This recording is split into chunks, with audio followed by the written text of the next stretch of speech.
bandiraɓe sehlaɓe to radio Jool Sare jaam hiira moon en garti hannde oɗo ñalawma talata awri ko 3 lewru juin hitande ujunnaji 2025 habaruji moɗon e ɗemgal Pulaar ɗum noon hannde habaruji moon ko meftande habaruji Amérique ma en gartu joni joni e desuyuji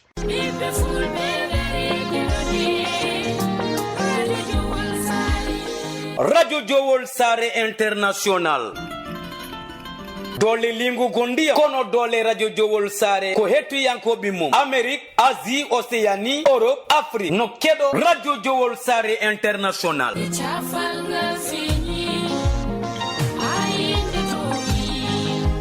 jiɗɗa ko kabaruji jaggu radio Jool International guilay émission ngaji dini ha e fina tawa taridi kono ɓamtari kala kena wallita gurdam aade ena yewteno haale e nder radio Jool International ko Burkina, Mauritanie, Cameroun, Sénégal kono radio Jool International no haale saforore جول ساري موجودة من أجلكم سعادتنا تكمل بالتعاملنا معكم wolof képp kuy xeet boo xamante ne yaa ngi ci àddina bi rek rajo Jool Sare mbégteem ak bànneexam mooy ànd ak yéen liggéey kon bismillah soninke rajo Jool Sare a wiki temberini qas woni sababu ngona pullo capa soninki walla wolof gueɗal ma nen eya nder radio Jool International wonandi jogiiɓe publicité jokkodir eya radio Jool International caggal indicatif Mauritanie waɗa 46 53 84 09 walla mbaɗa 44 18 77 18 walla mbaɗa indicatif dowlaji dendude Amérique plus 1 513 668 03 94 bandiraɓe musidɓe tedduɓe heeɗi min Abou Jobo El Hadji Ngori momi hetto radio Jool International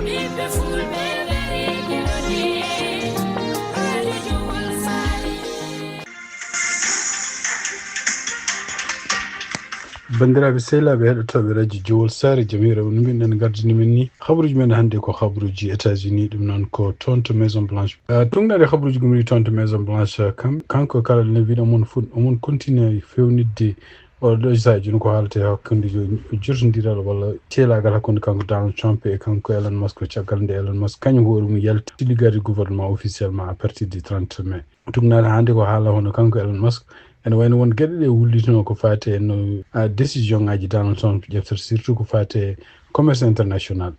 kono e wayno ko kamɓe journaliste kuji nde pottema ko kanko Elon Musk ɗum noon ko haɗi ñande o parta ñande o waynoto Donald Trump de ɓe namdinomo won gueɗe kewɗe wonde ko New York Times ene windi makko kanko Elon Musk wi wonde ko e temps élection ngaji ɗi kanko hoore makko mo ƴewtanno drogue goto oɗon drogue ene wayno ko drogue majjinowo haqqille makko kadi ko gueɗe ɗe ngannduɗaa en o fotani wadde ɗum noon e wayno ko kanko Elon Musk e tumnade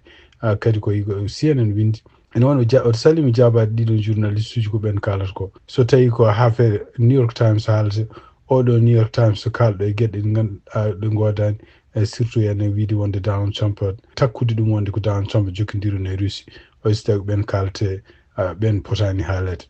donc ene wayno ko New York Times winduno e makko kanko Elon Musk komo ƴeftanno e temps campagne njeyene drogue biyeteɗo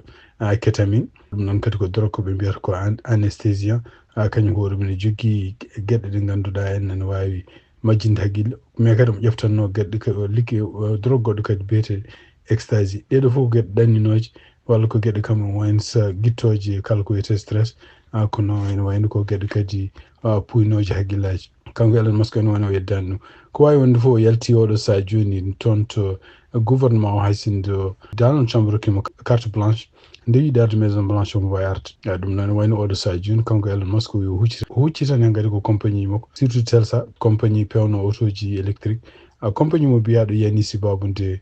kanko hoore makko wawi jabdemo liggade gouvernement Donald Trump ko wawi wonde fof en wayno ɗum ɗo kadi ko hunde nde ganduɗa kanko Elon Musk omo continue ha nde weltade wiide wonde ko compagnie mo ardinno biyeteɗo département efficacité gouvernemental kañum hoore mumen wayno ko itti penale kewɗe surtout dépense uji kewɗi kalisaji kewɗi bonnosinoɗi walla cuuɗitinoɗi ɗi gouvernement ji ɓennuɗi on kutortono eyyi kono ne wayno ko oɗo saa joni yimɓe hewɓe jaaɓe ɗo e Amérique en wonde ko ɓuri hewden surtout ko démocrate en continue hande jogade mettere wonandemo kanko Elon Musk surtout yen taw ko liggudade Donald Trump kono Donald Trump nde welti wiɗi wonde ko kanko woni supporteur mum gadano guidiɗo rokkude Donald Trump ken wona $100 million ɗum noon kadi ko hunde nde ganduɗa en kanko Donald Trump e kanko Elon Musk ko yalti bowol kam eɓe continue jogade ceelagal hande toon to Washington tumnade kadi ko yalti hono kanko goto e procureur uji enquêtannoɗe surtout yen ɓeɗo yimɓe ɓe ganduɗa takkanoɓe e nder ñande 6 janvier jannini toon to congrès donc goto e procureur ganduɗa kañum hoore mum kañum ardino enquête baɗɗanoɗo pour ɓeɗo yimɓe yannoɓe toon to congrès ñande 6 lewru janvier hitande ujunaji 2021 Gregory Rosen ene wayno o yalti o démissionné o liggey makko mo joguino toon to département de la justice ɗum noon e wayno koye wiide makko ko o wi wonde ko ha hande mo jogui mettere mo jogui kawis ɗum ɗo fof ko ari ko caggal nde kanko Donald Trump caggal inauguration makko 20 janvier nde kanko hoore makko kanko Donald Trump o wi wonde o yaafima kala yimɓe ɓen ganduɗa nangganoɓe e ko fate janggu toon to congrès ñande 6 janvier o yaafima ɗumen hay goto oppani e kadi ene wayno ko ɗum ɗo ko hunde nde ganduɗa en kanko Gregory Rosen wi ko ɗum ko toñangue mongue fatude e yimɓe surtout avocat ji e fatude département justice kanko noon e wayno ko o joguino liggey makko ko toon to siège mabɓe gonɗo toon to district Columbia ɗum noon ko Washington DC donc o wi ko ɗum waɗi mo yaltude ko wawi wonde fof ene wayno ko wi wonde ko faami wonde ko Donald Trump ko waɗi ko wiidi wonde ko kala yimɓe hutoriɓe fitin surtout en oɗon neɗɗo ne wawi yamirde mbasa nanguede kanko Rosen o jaɓata ɗeɗon gueɗe ɗum waɗi o yalti département justice kanko noon Rosen en wayno ken ɓuura 1,500 yimɓe mo ganduɗa en takkanoɓe ko fate nguɗo janggo ndewi koye biro makko kanko wonno mawɗo muɗum kala ñawnoɗo hen toon to justice enen ɓe dañi 100% jomum so wawi wiye ko kañum tooñi walla jury ƴeftanoɓe ɓe mbi wonde ko kañum jomum ko kañum tooñi donc kanko Donald Trump ko ari guila e kanko e gouvernement makko ɓe mbi wonde ko yimɓe ɓeɗo jury ƴeftanoɓe walla ñawoɓe ko fate ɓeɗo nangaɓe sibabun jangol toon to congrès ɗum ɗo fof ko toñange ko fenade ko ɗum waɗi donc kanko Donald Trump o yaafi ɓeɗo fof yimɓe jamnoɓe hen wonen jamnoɓe ni mbi ko kañumen ko tooñ yaafi ɗumen totalement ko ɗum waɗi donc yimɓe hewɓe wonnoɓe toon to département justice suwa ko kanko Donald Trump o seeki ɗumen tawde kañumen liggino koye ɗiɗo kawuji pour ñawde ɓeɗo walla enquête ɓeɗo en takkaɓe jani toon to congrès ñande 6 janvier suwa kañumen koye démission sibabunde andude men wonde ko mbawa continue liggade tawde surtout ko gankitanno ko en sibabunde hayso ndu démission an ene wayno tellinama less ɗum waɗi donc ene wayno ko kanko Rosen o yi ɗum ko hunde nde ganduɗa fotani jaɓede États-Unis surtout leydi démocrate ko fate immigration hono kamɓe gouvernement mo États-Unis ɓen continue hande surtout immigration service ɓe continue defandude koye mabɓe ɗum noon ko caggal nde debbo goto mo ganduɗa en gorko muɗum woni ko toon to Honolulu ko militaire debbo o ene wayno ko Australie ummino ndeɓe dartini ɗum toon to aéroport finalement ɓe jaltini ɗum ɗum noon ko hunde mettude oɗo saha joni oɗo gorko gonɗo toon mo ganduɗa en koye armée mo États-Unis woni e surtout kanko debbo oɗo en kadi ko Australie najo e wiide makko ɗum ɗo en o ari États-Unis laabi kewɗi kono noon ɗum ɗo ko hunde nde meeɗani yiide omo nangue omo dartine no wayno criminel ni kanko no wiyete ko Sorokos o yara ko duuɓi 25 e kadi o ari Hawaii ko ñande 17 lewru mai o ardi toon ko sibabunde autorisation mo jogui département homeland sécurité sibabunde wonde ko gorko makko ko militaire kono noon e wiide immigration caggal nde o ari toon nde ɓe tawi wonde ko e nder koɓe gandi winda e ɗum ɗo page uji mabɓe médias sociaux ji ene wayno ko kamɓe ɗi koɓe gandodiri wonani hay lewru holno ɓe mbawata ressodirde e ɗum noon kadi ɓe wiide mabɓe kadi kam immigration caggal nde ɓe mbaɗimo entretien kanko debbo o ronki andude ni jabade ni hol datuji holnde o resa kanko hoore makko donc e wiide immigration kanko Sorokos jeeyaɗo to Australie o andodiri e gorko makko oɗo en mo gonɗo militaire o andodiri e mum koye nder voyage oɗon mo joguino en voyage kanko hoore makko mo wonno e nder 13 lewru décembre hitande 2024 donc ene wayno ko oɗon ñalawma mo gorko kanko hoore makko mo seere e desnoɗomo walla mo wonduno ko nden o andodiri e oɗo militaire ɓe mbi wonde ko ene wayno ko ɓe kamɓe ɗiɗo kanko oɗo debbo e kanko biyeteɗo ko militaire gonɗo e armée o ɓe gondi tan ko balɗe jeesusi caggal muɗum kanko debbo o rutti toon to Australie ñande 21 lewru décembre donc en wayni ko caggal muɗum kanko sara ko tungnade hannde ko immigration haali ko nden o wawi resondirde gorko ko ñande nogas nayyi lewru janvier hitande ujunnaji ɗiɗi e nogas joyyi ɗum noon ɓe wiide maɓɓe ɓe mbawi resondirde tan ko caggal nde ɓe gandodiri o andiri oɗo gorko mo wiyata joni ko gorko makko ɓe gandirini tan ko ɓurani lewru ɗum noon ko ɗum waɗi donc immigration ne jogui caɗele no fewi ko fate gueɗe ɗo haalate ko jiiɗa e ɗum noon kadi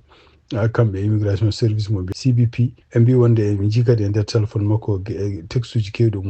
omo mumti ɗum texte uji ɗi kadi no wayno gummi toon ko gorko makko en gummi koye gorko makko mo wiyata commissaire o wi ɓe namdimo holko woni sababu o mumti ɗiɗon texte uji ɓe wi wonde ko ɗiɗon texte uji so janggi ɗum tan ene addanamo ene muusi ɓernde makko ko wawi wonde fof kanko surko o haali kadi wi wonde ko gorko makko gonɗo e armée kañum hoore mum ko joguiɗo anni yaltude armée pour service muɗum militaire ɗum noon kadi ko haysinde ko kanko gorko o haalni no CBP maw ɓeydu inde debbo oɗo en e ɗum ɗoji makko e document ji makko militaire uji ko wawi wonde fof kanko gorko o ene wayno ko wi oɗo sadio en mo foto e jayniyankoɓe o haala kanko ni holko woni histoire gonɗo banggue makko holko faami hen so heeɓi kanko hoore makko yamirore te service commande nokku ɗo woni ɗo e ɗum ɗon kadi en wayno ko oɗo sadio o wi woni koye liggodirde e sénateur gonɗo toon biyeteɗo Mardi Hironos ko wawi wonde fof ɗum ɗo kadi en wayno ko kamɓe gouvernement Donald Trump